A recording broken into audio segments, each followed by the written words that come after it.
یہ چھوٹی سی کچی سڑک تھی جو چھوٹی چھوٹی ٹیکریوں اور ٹیلوں کے درمیان سے گزرتی آگے وسطی ہند کے گھنے جنگلات کی طرف نکل گئی تھی۔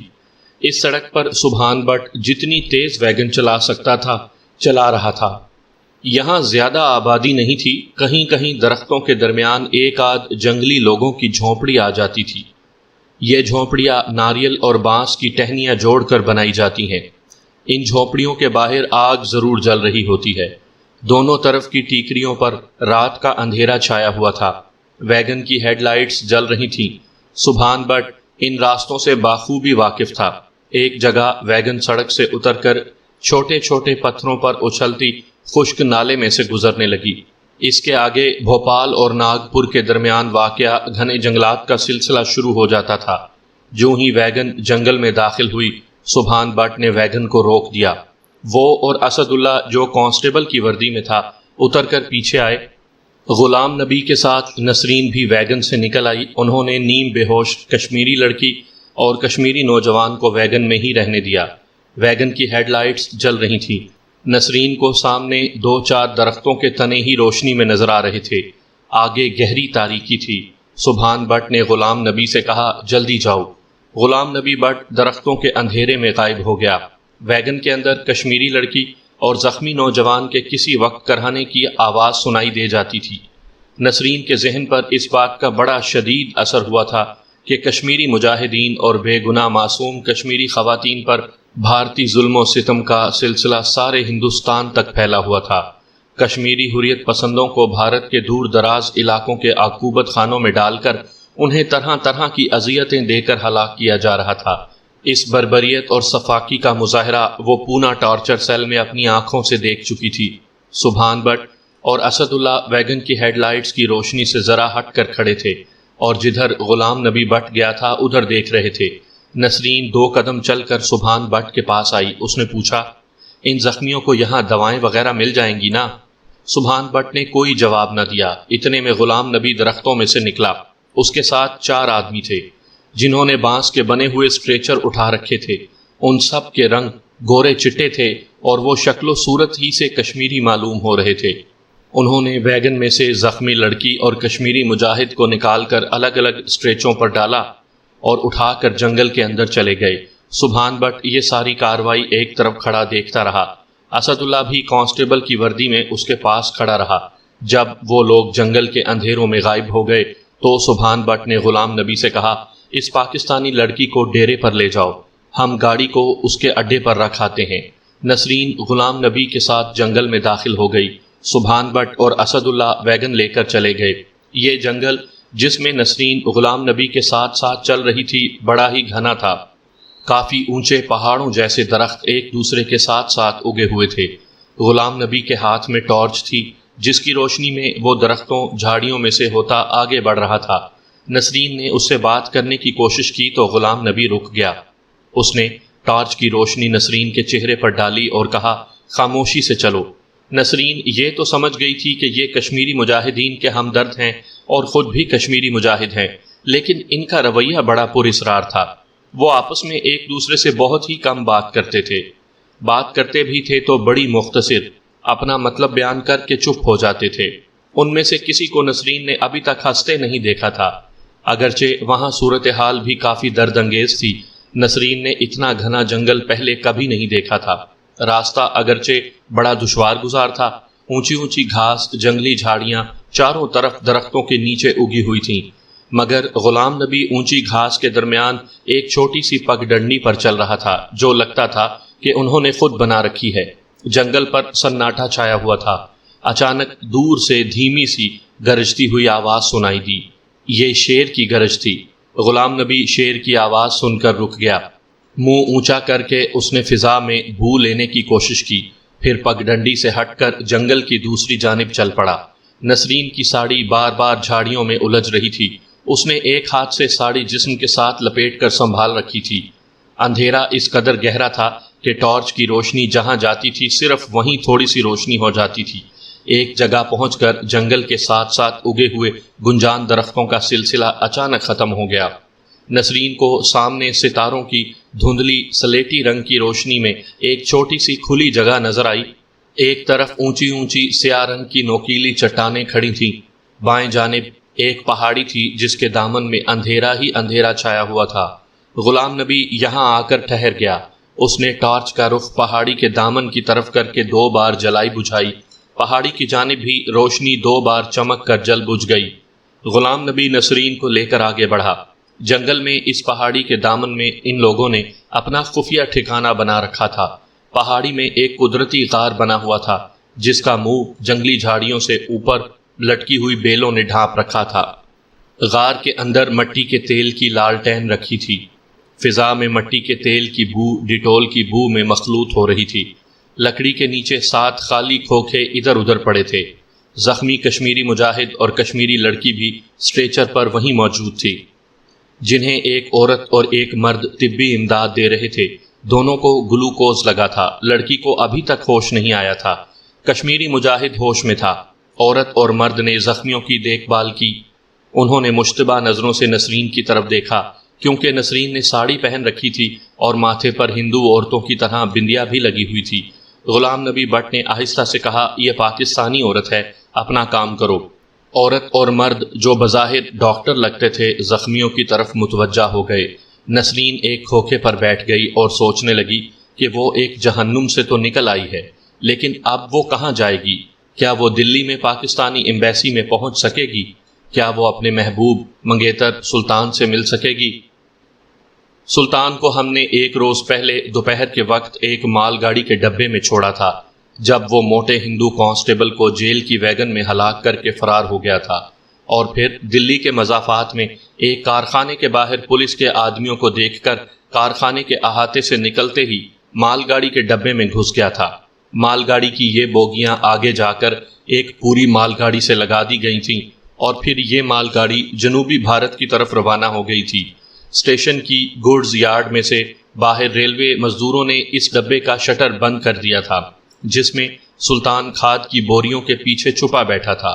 شٹر بند ہو جانے کی وجہ سے سلطان ڈبے سے باہر نہیں نکل سکا تھا۔ مال گاڑی کی رفتار شہر سے نکلنے کے بعد تیز ہو گئی تھی۔ سلطان کو معلوم نہیں تھا کہ یہ مال گاڑی کہاں جا کر رکے گی۔ اتنا اسے ضرور علم تھا کہ مال گاڑی ہر اسٹیشن پر نہیں رکا کرتی، ان کے بڑے لمبے لمبے سٹاپ ہوتے ہیں۔ چنانچہ ایسا ہی ہو رہا تھا۔ کوئی بڑا اسٹیشن آتا تو مال گاڑی کو عام پلیٹ فارموں سے ہٹ کر کسی دوسری لائن پر ڈال دیا جاتا، جہاں سے وہ دھڑ دھڑاتی سیٹیاں بجاتی گزر جاتی۔ لوہے کے بند شٹر میں ایک لمبی جھری سی بنی ہوئی تھی۔ اس جھری کے ساتھ آنکھ لگا کر سلطان کبھی کبھار باہر کا منظر دیکھ لیتا تھا۔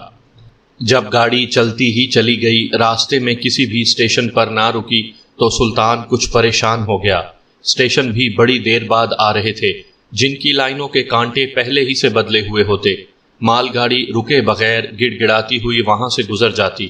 سلطان نے لوہے کے شٹر کی جھری میں سے باہر دیکھا، سورج غروب ہو چکا تھا اور شام کا اندھیرا چھا رہا تھا۔ ہر طرف ناریلوں کے درخت تھے۔ کبھی کھیتوں کا سلسلہ شروع ہو جاتا اور کبھی کھیت ختم ہوتے تو گاڑی جنگل میں سے گزرنے لگتی۔ اس دوران کئی دریا بھی گزر گئے اور ڈبے کی دیواریں لوہے کی تھیں جو دوپہر کے بعد تپتی رہی تھیں۔ اگرچہ سورج غروب ہو گیا تھا مگر ڈبے میں کافی گرمی تھی۔ ہوا بھی کسی طرف سے نہیں آ رہی تھی۔ سلطان نے دلی کے تھانے میں ہی تھوڑا بہت کچھ زہر مار کر لیا تھا، اب اسے سخت پیاس محسوس ہو رہی تھی۔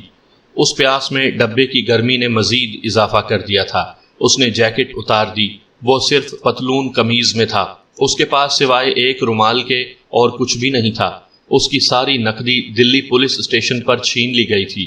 ڈبے میں اتنی جگہ بھی نہیں تھی کہ وہ چل پھر کر اپنی ٹانگیں سیدھی کر لیتا۔ وہ بار بار پسینہ پہنچتا۔ کھاد کی بوریوں پر وہ بے چینی سے اس وقت کا انتظار کر رہا تھا جب کہیں یہ مال گاڑی تھوڑی دیر کے لیے رکے گی اور ڈبے کا شٹر کھلے گا اور وہ باہر کود جائے گا، مگر گاڑی ایک نپی تلی رفتار کے ساتھ اپنی منزل کی طرف چلی جا رہی تھی، جس کا سلطان کو کچھ علم نہیں تھا۔ رات ہو گئی تو ڈبے کی تپش کچھ کم ہو گئی۔ بھوک سلطان برداشت کر سکتا تھا مگر پیاس کا اس کے پاس کوئی علاج نہیں تھا۔ اس کا حلق بار بار سوکھ رہا تھا۔ باہر کچھ نظر نہیں آتا تھا۔ سلطان شٹر کے سوراخ میں سے باہر جھانکنے لگا تو باہر اندھیرا ہی اندھیرا چھایا ہوا ہوتا۔ کہیں دور دور کوئی روشنی دکھائی نہ دیتی۔ کچھ پتہ نہیں تھا کہ رات کتنی گزر گئی ہے۔ پیاس نے اسے نڈھال کر دیا تھا۔ وہ بڑے حوصلے سے بیٹھا ہوا تھا، پھر بھی اس پر ایک نکاہت سی طاری ہونے لگی تھی۔ اس نے دوپہر 2 بجے کا پانی پیا ہوا تھا۔ وہ خدا سے دعائیں مانگنے لگا کہ یا اللہ، کہیں یہ گاڑی تھوڑی دیر کے لیے رکے اور باہر کا کوئی دروازہ کھول دے اور اسے اس جہنم سے نجات ملے۔ جب کافی وقت گزر گیا اور اس کے اندازے کے مطابق آدھی رات گزر چکی تھی کہ اچانک گاڑی کی رفتار دھیمی ہونا شروع ہو گئی۔ سلطان نے جلدی سے شٹر کے سوراخ کے ساتھ آنکھ لگا دی۔ دور اندھیرے میں کوئی روشنی نظر آتی اور پھر گزر جاتی۔ کوئی پل آ گیا، اس کے بعد ایک ساتھ بہت سی روشنیاں آ گئیں جو کسی کارخانے کی روشنیاں ہی ہو سکتی تھیں۔ کوئی بڑا شہر آ رہا تھا۔ گاڑی کی رفتار بہت کم ہو گئی تھی۔ گاڑی ریل کی پٹڑیوں کو کراس کر رہی تھی، جس سے ڈبہ ہل بھی رہا تھا اور آواز بھی پیدا ہو رہی تھی۔ سلطان خدا کا شکر ادا کرنے لگا کہ کوئی اسٹیشن آیا تو اس نے طے کر رکھا تھا کہ وہ یہاں اترنے کی پوری کوشش کرے گا۔ اگر ڈبے کا شٹر نہ بھی کھلا تو وہ باہر نکلنے کی کوئی دوسری ترکیب سوچے گا۔ چلتی گاڑی میں وہ کچھ نہیں کر سکتا تھا۔ گاڑی کی رفتار اب اتنی کم ہو گئی تھی کہ لگتا تھا کہ وہ کسی بھی وقت کھڑی ہو سکتی ہے۔ سلطان نے سوراخ میں سے باہر دیکھا۔ یہ کسی بڑے اسٹیشن کا ریلوے یارڈ تھا جہاں پر روشنیاں ہو رہی تھیں۔ گاڑی ریلوے یارڈ میں سے گزر رہی تھی۔ آخر مال گاڑی ایک ہلکے سے دھچکے کے ساتھ رک گئی۔ سلطان بوریوں کی آڑ میں ہو گیا۔ باہر سے آدمیوں کی آوازیں آنے لگیں۔ وہ ایک دوسرے کو آوازیں دے رہے تھے۔ اسے ڈبوں کے شٹر کھلنے کی آوازیں آنے لگیں۔ 2 آدمی تیز باتیں کرتے سلطان والے ڈبے کے پاس بھی آ گئے۔ وہ کسی ایسی زبان میں گفتگو کر رہے تھے جو سلطان کے لیے بالکل اجنبی تھی۔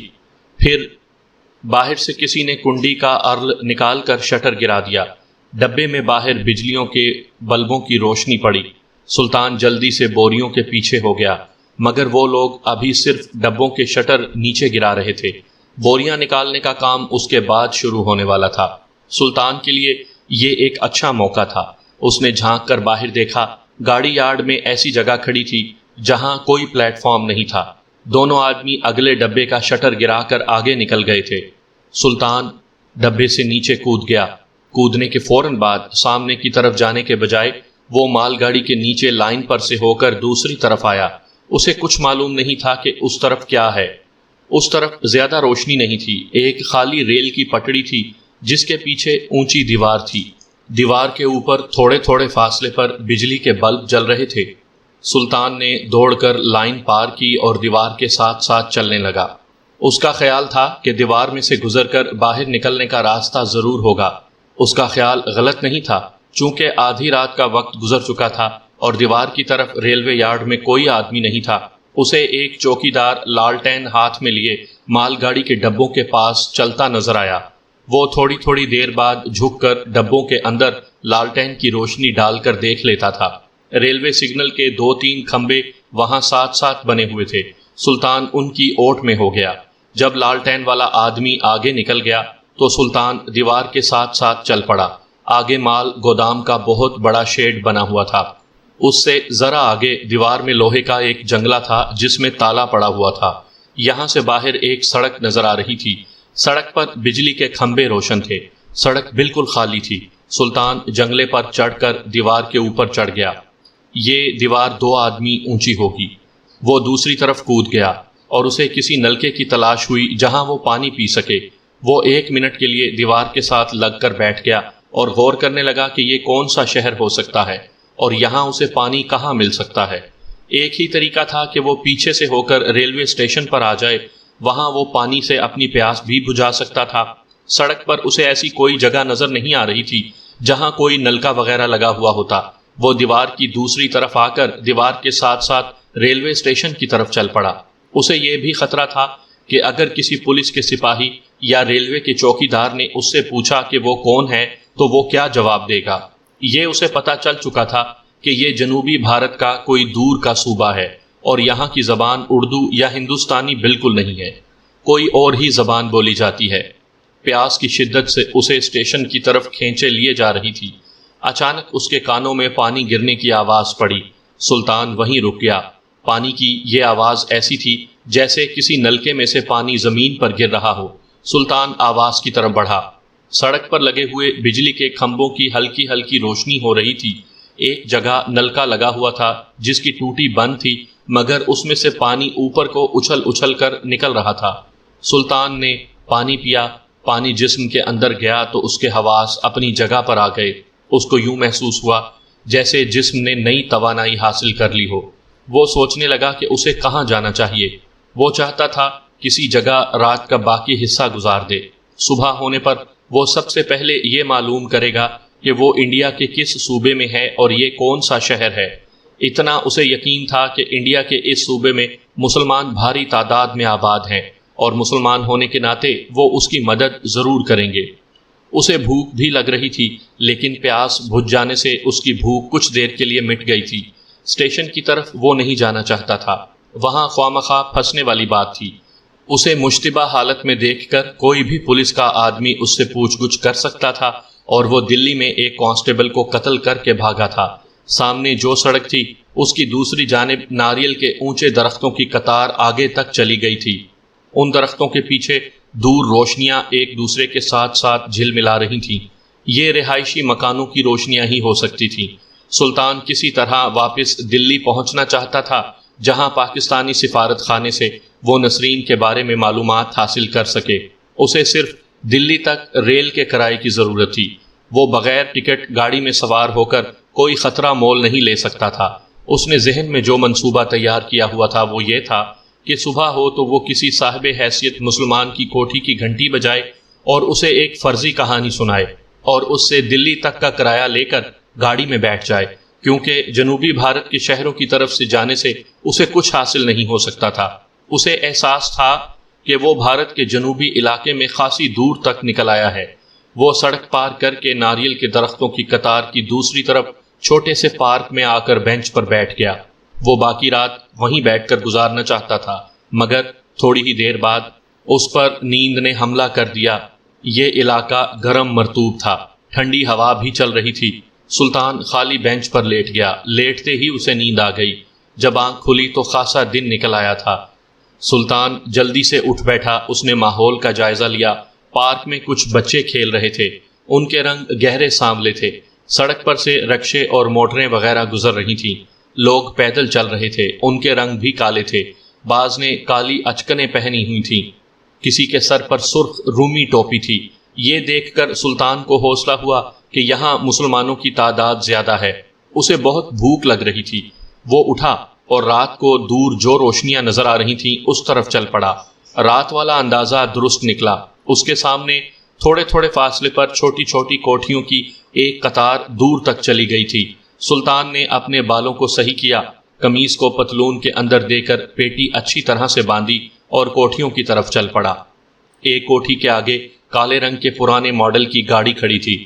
اچکن پوش اور ٹوپی والا ڈرائیور کپڑے سے گاڑی کی ونڈ سکرین صاف کر رہا تھا۔ کوٹھی کے گیٹ کے اندر بچے اسکول کی وردیاں پہنے باہر نکلے۔ پیچھے ایک بزرگ آدمی تھا، اس آدمی نے بھی سرخ ٹوپی پہنی ہوئی تھی۔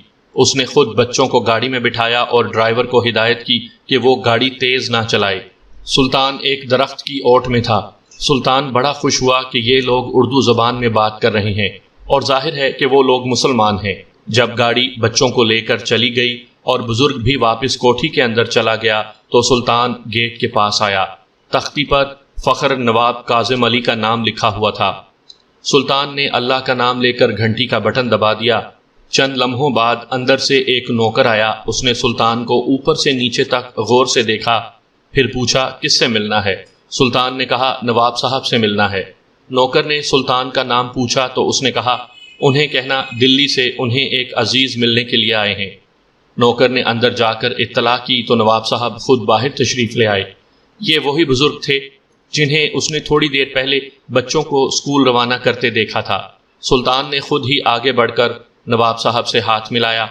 نواب صاحب بھی بڑے تپاک سے ملے، کہنے لگے میں نے آپ کو پہچانا نہیں، آپ دلی سے آئے ہیں؟ سلطان نے کہا اگر آپ اجازت دیں تو کچھ دیر اندر چل کر باتیں کر لیں۔ نواب صاحب کا رنگ بے شک گہرا سانولا تھا، مگر چہرے سے خاندانی وقار جھلک رہا تھا۔ بڑے سلیقے سے تراشی گئی داڑھی، مونچھیں جن میں سفید بالوں کی کثرت تھی۔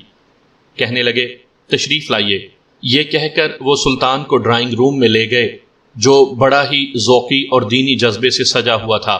دیوار پر قالین کا ٹکڑا چوکھٹے میں جڑا ہوا تھا۔ ایک جانب مدینہ منورہ اور دوسری جانب خانہ کعبہ کی تصویر تھی۔ صوفے بھی کافی بڑے بڑے تھے اور چھت کا پنکھا چل رہا تھا۔ سلطان صوفے پر بیٹھ گیا۔ نواب صاحب نے ملازم سے کہا کہ کچھ کھانے کو لے آئے، اور سلطان کے بالمقابل صوفے پر تشریف رکھتے ہوئے سلطان سے پوچھا، فرمائیے میں آپ کی کیا خدمت کر سکتا ہوں؟ سلطان بڑے خستہ حلیے میں تھا۔ 2 دن سے داڑھی بڑی ہوئی تھی، لباس بھی بوسیدہ تھا۔ نواب صاحب بڑی گہری نگاہ سے اسے گھور رہے تھے۔ سلطان نے اپنی آواز میں رعب پیدا کرنے کی کوشش کرتے ہوئے کہا، نواب صاحب میں ایک عزت دار مسلمان ہوں، دلی سے کاروباری سلسلے میں آیا تھا کہ کسی نے بٹوا نکال لیا، بریف کیس بھی اڑا لیا۔ کل سے شہر میں در بدر پھر رہا ہوں، کسی کے آگے ہاتھ پھیلانے کی ہمت نہیں پڑ رہی تھی، اب مجبور ہو گیا ہوں، آپ میری مدد فرمائیے، مجھے صرف دلی تک ریل کا کرایہ چاہیے اور کچھ نہیں۔ نواب صاحب مسکرائے، کہنے لگے، میاں تمہاری زبان اور لب و لہجہ دلی والوں کا نہیں ہے، میں سچی بات منہ پر کہتا ہوں، میرا تجربہ کہتا ہے کہ تم پاکستان سے آئے ہو۔ سلطان کو بالکل توقع نہیں تھی کہ یہ بزرگ اسے اتنی جلدی پہچان لیں گے۔ اس نے سوچا یہ دیندار نیک دل مسلمان ہیں، ان کو سب کچھ سچ سچ بیان کر دینا چاہیے۔ سلطان نے کہا، میں اب جھوٹ نہیں بولوں گا نواب صاحب، لیکن آپ اگر وعدہ کریں کہ یہ بات اپنے تک ہی رکھیں گے تو میں اصل حقیقت بیان کیے دیتا ہوں۔ ملازم ٹھنڈے شربت کا جگ لے آیا تھا۔ نواب صاحب نے سلطان کو آنکھ مار کر ملازم کے سامنے کوئی بات کرنے سے منع کیا۔ ملازم جگ اور گلاس رکھ کر جب چلا گیا تو نواب صاحب نے سلطان کے گلاس میں شربت ڈالتے ہوئے آہستہ سے کہا، بیٹا پاکستان پر تو ہماری جان بھی قربان ہے، بے دھڑک ہو کر بتاؤ کہ تم پاکستان سے یہاں کس طرح پہنچے اور کیوں آئے؟ میں تمہیں یقین دلاتا ہوں کہ تمہارا راز میرے سینے میں ہی دفن ہو جائے گا۔ سلطان نے ٹھنڈے شربت کے 2 گھونٹ پیے، کہنے لگا، اصل بات یہ ہے نواب صاحب کہ میرا تعلق لاہور شہر سے ہے، ہمارا گھر بارڈر پر ہے۔ میرے والد صاحب کی سمگلروں سے دشمنی چلی آ رہی تھی۔ ایک رات ان ہندو سکھ سمگلروں نے میری عدم موجودگی میں ہمارے گھر پر حملہ کر دیا، میرے والد صاحب شہید ہو گئے۔ سمگلر میری منگیتر کو جو کراچی سے آئی ہوئی تھی اغوا کر کے بارڈر پار لے گئے۔ میں اپنی منگیتر کی تلاش میں بارڈر کراس کر کے انڈیا میں داخل ہوا ہوں اور کئی روز سے مارا مارا پھر رہا ہوں۔ پتہ چلا تھا کہ میری منگیتر دلی کے پاکستانی سفارت خانے کو جاتی دیکھی گئی۔ میں اپنے سفارت خانے کی طرف گیا تو دلی پولیس ایک دم مجھے قابو کر کے تھانے لے آئی۔ مجھ پر پاکستانی جاسوس ہونے کا الزام لگا کر بے پناہ تشدد کیا گیا۔ ایک رات پہلے میں کسی طرح تھانے کی منزل سے فرار ہونے میں کامیاب ہو گیا۔ پولیس میرے پیچھے تھی، میں ایک مال گاڑی کے ڈبے میں چڑھ کر چھپ گیا۔ آگے سارا قصہ سلطان نے نواب صاحب کو سنا دیا، مگر اس نے یہ نہ بتایا کہ وہ دلی میں 2 کانسٹیبل کو قتل کرایا ہے۔ نواب صاحب بڑی توجہ سے سلطان کی داستان سنتے رہے۔ سلطان نے ساری حکایت بیان کر ڈالی تو وہ کچھ فکر مند سے ہو کر کہنے لگے، بیٹا تمہاری باتوں پر مجھے یقین ہے، پہلے میں تمہیں یہ بتانا ضروری سمجھتا ہوں کہ جس شہر میں تم آ گئے ہو یہ صوبہ آندھرا پردیش کا چھوٹا سا شہر نندگام ہے جو حیدرآباد شہر کے قریب واقع ہے، یعنی تم بھارت کے صوبہ آندھرا پردیش میں ہو جس کا اختتام ریاست حیدرآباد دکن تک ہوتا تھا اور جو انڈیا میں سب سے بڑی مسلم ریاست تھی۔ میں سکندرآباد کا ریٹائرڈ DSP ہوں، میرا بیٹا یہاں پولیس میں انسپیکٹر ہے، میں اسی کے ساتھ یہاں رہتا ہوں۔ اب میں تمہیں وہ بات بتاتا ہوں جس کے بارے میں سن کر فکر مند ہو گیا تھا۔ سلطان ہمتن گوش ہو کر نواب صاحب کی باتیں سن رہا تھا۔ وہ حیران بھی تھا کہ نواب صاحب ایسی کون سی بات اس سے کرنے والے ہیں۔ نواب صاحب بولے، یہ تقریباً 1 مہینہ پہلے کی بات ہے کہ میرے بیٹے نے مجھے کہا تھا کہ ہمیں پولیس نے اطلاع دی ہے کہ دلی کے 3 ہندو بدماش ایک مسلمان عورت کو اپنے ساتھ لے کر یہاں سے گزرے ہیں اور وہ اس عورت کو رامی شورم کے کسی مندر میں بطور دیوی کے فروخت کرنے جا رہے ہیں۔ جب میں نے اپنے بیٹے سے پوچھا تھا کہ وہ بد نصیب عورت بارڈر سے اغوا کی ہوئی کوئی پاکستانی تو نہیں ہے تو اس کے جواب میں میرے بیٹے نے کہا تھا کہ یقین سے کچھ نہیں کہا جا سکتا، کوئی کہتا ہے کہ عورت پاکستانی سمگلر ہے، کوئی کہتا ہے کہ وہ کوئی کشمیر کی مجاہد خاتون ہے جو بھارتی ظلم و ستم کے خلاف آزادی کی جنگ لڑ رہی تھی۔ ڈوگرا فوجیوں نے اسے پکڑ لیا اور ہندو بدماشوں کے ہاتھ فروخت کر دیا۔ سلطان کے چہرے پر پریشانی کی اثرات ابھرتے دیکھ کر نواب صاحب نے اسے تسلی دیتے ہوئے کہا، تمہیں پریشان ہونے کی کوئی ضرورت نہیں بیٹا، ہو سکتا ہے کہ یہ عورت کوئی اور ہو، تمہاری منگیتر نہ ہو۔ میرا بیٹا دفتر گیا ہوا ہے، دوپہر کے بعد آئے گا تو اس سے ساری تفصیلات تفصیل سے معلوم کر لیں گے۔ میں تمہارے لیے ناشتہ منگواتا ہوں، اس کے بعد تم تھوڑی دیر کے لیے آرام کرنا، تم ساری رات کے جاگے ہوئے ہو۔ نواب صاحب نے ملازم کو آواز دے کر بلایا اور ناشتہ لانے کو کہا۔ ملازم چلا گیا تو نواب صاحب سرد آہ بھر کر بولے، دکن کی اس اسلامی ریاست میں کبھی ہر طرف اسلام کی روشنی اور جاہ و جلال ہوا کرتا تھا، اب وہ ساری باتیں خواب ہو گئی ہیں۔ بھارتی فوج نے زبردستی اس پر قبضہ کر کے اسے بھارت میں ضم کر لیا۔ اندلس کی طرح حیدرآباد باغ بھی ویران ہو گیا، اب ہر مسلمان صرف اپنے سینے میں اسلام کی شمع جلائے پھرتا ہے۔ وہ بات ختم ہو گئی ہے۔ ارد گرد کے شہروں سے ہندو کثرت سے آ کر یہاں آباد ہو گئے ہیں، مسلمان بچوں کا کوئی مستقبل نہیں رہا۔ میرا بیٹا علی رضا کاظمی 15 سال کی عمر کے بعد اب کہیں جا کر چھوٹے سے تھانے کا انچارج لگا ہے۔ جب اسے پتا چلا کہ وہ بدماش ایک مسلمان لڑکی کو اغوا کر کے رامیشورم کے مندر میں پجاریوں کی ہوس کا نشانہ بنانے کے لیے لے جا رہے ہیں تو وہ خون کے گھونٹ پی کر رہ گیا، کیونکہ وہ جانتا تھا کہ اگر اس نے ان بدماشوں پر ہاتھ ڈالا تو اس پر بھی پاکستانی جاسوسوں اور کشمیر کے حریت پسندوں کا ساتھ دینے کا الزام لگا کر پکڑ لیا جائے گا۔ سلطان نواب صاحب کی دل کی جلی باتیں سن رہا تھا اور دل میں خدا سے یہ بھی دعا مانگ رہا تھا کہ یہ لڑکی نسرین نہ ہو۔ پہلے اسے بڑی بھوک لگی تھی، لیکن یہ خبر سن کر اس کی بھوک ختم ہو گئی تھی۔ جسم اور روح کا سلسلہ برقرار رکھنے کے لیے اس نے تھوڑا بہت کھا لیا اور نواب صاحب کے اصرار پر منہ ہاتھ دھو کر شیو بنائی۔ نواب صاحب نے اپنے دھوبی کا استری کیا ہوا کرتا پاجامہ پہننے کو دیا، پھر سلطان ایک چھوٹے سے کمرے میں آ کر لیٹ گیا۔ طرح طرح کے دل دہلا دینے والے خیالات اور منظر اس کے دماغ پر چلنے لگے۔ اس نے سن رکھا تھا کہ جنوبی ہند کے مندروں میں جن عورتوں اور جوان سال لڑکیوں کو دیوداسی بنا کر رکھا جاتا ہے، وہ مندر کے ساری پجاریوں کی بیوی بن جاتی ہے۔ وہ ایک طرح سے طوائف بن کر رہ جاتی ہیں اور پجاری انہیں شہر کے عیاش رئیسا کے ہاں بھی بھیج دیتے ہیں۔ ایسی لڑکیاں ہندو ہوتی ہیں۔ جنوبی ہند کے ہندو بھگوان کے لیے وہ مانتے ہیں کہ اگر ہمارا فلاں کام ہو گیا تو ہم اپنی ایک لڑکی کو مندر کی دیوداسی بنا دیں گے۔ اتفاق سے جب ان کا کام ہو جاتا ہے تو وہ لڑکی کو دلہن بنا کر مندر میں لے جاتے ہیں۔ بظاہر لڑکی کا بیاہ بھگوان کی مورتی سے کر دیا جاتا ہے، لیکن حقیقت میں وہ پجاریوں کی ہوس کا ذریعہ بن کر رہ جاتی ہے۔